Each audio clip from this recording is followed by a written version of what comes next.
Here's your reminder that going out is literally not worth it. If you think you're missing out and you have FOMO and you're in your early 20s, like you're not missing out on shit, I would much rather be home right now sleeping. Every single weekend, young women like this do their hair, put on makeup, short dresses, and get ready to go out partying. They are genuinely excited because at the start of the night, the evening holds so much promise. We're going to dance, we're going to flirt, we're going to have some drinks. It's going to be so much fun. No, it's not. Typically, nights end up like this. Partying isn't fun. The idea that clubbing is in any way fulfilling for women is just a lie that they've been told, usually by their best friends who actually have very dark motives for spreading this myth. In this video, I'm going to explain the lies that women have been told about going out and partying, why women are so willing to believe these lies, and also the red flags that you need to look out for when dating these women.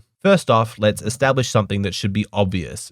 Partying, drinking, and hooking up with random guys is not fun for women. Any woman who says that it is doesn't know what actual fun looks like. Fun is a positive, creative feeling. Something new and special is being created in your life and you're sharing that with people that you care about. But what most women call fun while partying is just numbness. It's not a positive feeling, it's just a temporary escape. She has money issues, she has self-esteem issues, insecurity, she's failing at school, but while she's partying, she's able to escape all of those problems. Going out clubbing gives her a chance to numb herself, to drink alcohol until her mind stops working. She can dance and lose herself into the music and the atmosphere, essentially trying to disappear as a person. She wants to escape the reality of her life and just not exist. In real life, she feels bad about herself. She has no personality, no values, no achievements. But she doesn't want to think about that because she hates feeling like a failure. And so she puts herself into this clubbing, partying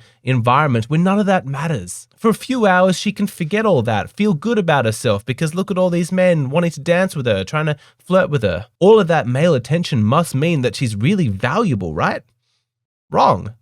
Men are just horny. Men have very low standards for who they hook up with. So all of that attention that you're getting, that does not mean that you're a quality person, that you're innately desirable. It just means that men will sleep with anyone, really. They're just trying to get in your pants. That's it. So what you're doing by going out partying is not fun. It's deeply sad. But women don't want to acknowledge that. That's why they're drinking alcohol. They don't want to think about it, so they're numbing out all their good judgment. That way they can pretend that slutting it up for men is a totally valid means of obtaining self-esteem. Do you remember when being a whore was an insult? But now, I love being a whore. I would like to apologize in advance to my friends and family because this summer I will in fact be a whore. Y'all really on this app thinking you can hurt my feelings by slut shaming me when there is nothing wrong with being a slut? Try again, baby. I'm for the streets and I'm proud of it.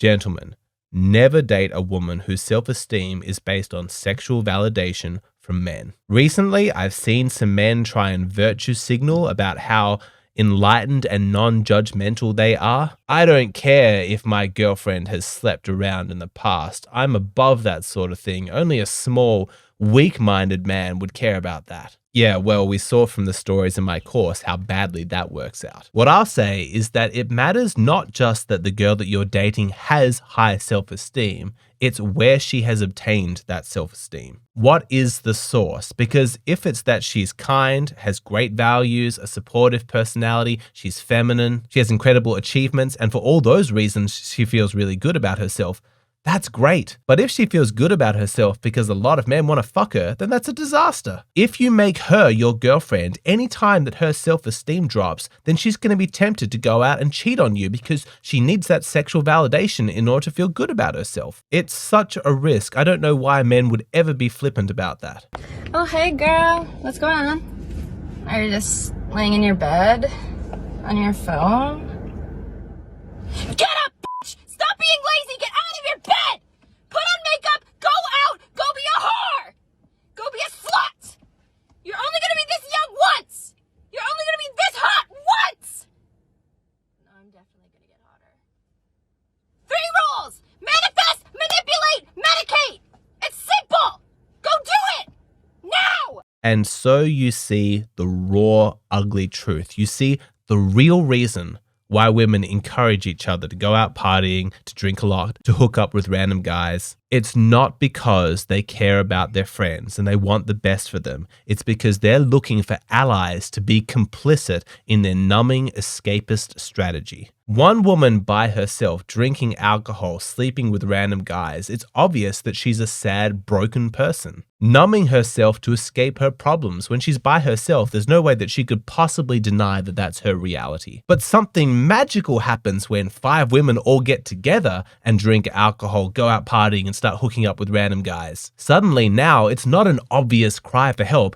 It's fun. It's a party. We're young. This is no big deal. Don't look too deeply into it. Look, all my friends are doing it. Gentlemen, I have seen this many times in my Hey Hero requests. If your girlfriend has female friends who are doing this numbing escapist partying strategy, you need to be very careful about her influence on your girlfriend. She will lie, saying that she's having such a good time, that it feels so good for her to not be tied down to a man. She's only saying this because she cares about your girlfriend. She just wants her to let loose, have some fun. Get her free from her controlling boyfriend who keeps her at home. She's motivated by a sisterly love and care. Wrong. She is motivated by selfishness, and she's using your girlfriend as a prop. She wants to make her complicit in her numbing strategy just so she doesn't have to face her own internal demons. A true friend does not try and undermine the happiness of her friends, sabotaging a functional relationship simply so she has somebody to go and party with. Women supporting other women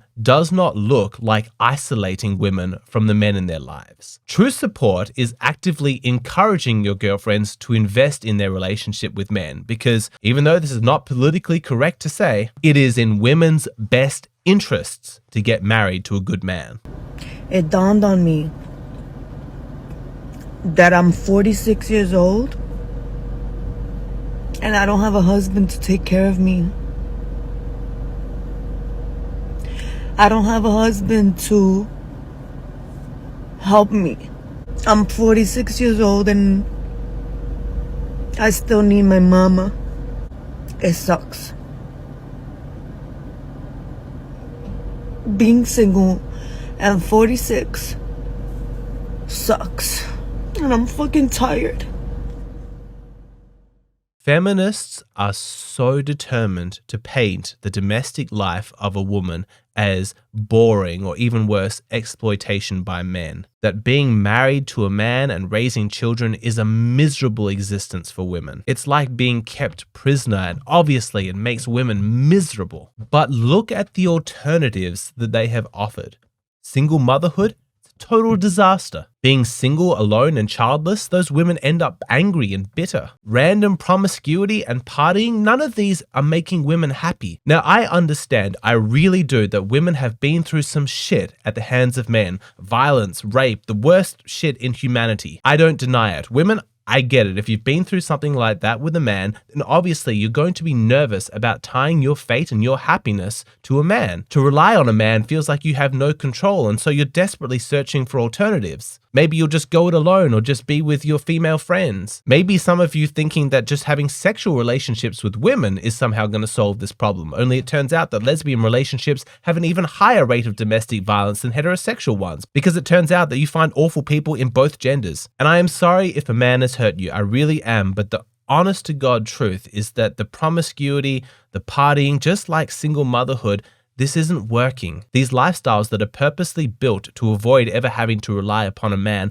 are not delivering the happiness and the fulfillment that was promised. And the truth is that until a proven alternative is offered, marriage, domesticity, commitment, monogamy, children is one of the safest ways for women to actually be happy and fulfilled. It turns out the solution to bad men is not no men, it's good men. Being married gives you security, safety, a chance to express your femininity, knowing that the man in your life is handling the masculine aspects. And you get children, beautiful, miracle children that you get to raise to be happy, healthy, that share your values, become high quality people that everybody loves and admires, which then reflects glory back to you as the their mother who raised them to be that way. This is not enslavement. This is not exploitation. When done the right way, domesticity is incredibly satisfying, certainly a lot more so than partying and drinking. So young women, please listen to what she's saying. If you're not going out every night, you're not missing out on anything. If you found a boyfriend and life's a little bit boring, but you love each other and you're working on building something, creating a life together, that's good. That's great. You're doing the right thing. You're investing in your long-term happiness. Do not give in to the FOMO that says that you're missing out by not getting drunk and grinding on some stranger in a club at 2 a.m. That's not real happiness. And for men, I would argue that the gender equivalent of this is being a fuckboy and being a player. A lot of men struggle with monogamy and commitment because they think they're giving up a really fun lifestyle of sleeping with lots of women. But I'm very clear that the promiscuous lifestyle for men is not nearly as fun and fulfilling as monogamy. Why do I say that? Well, I make my case in the full version of this video, which is available on Patreon. What you see here on YouTube, these are just the shortened, abridged versions. If you want to see the full versions of my videos, head over to Patreon.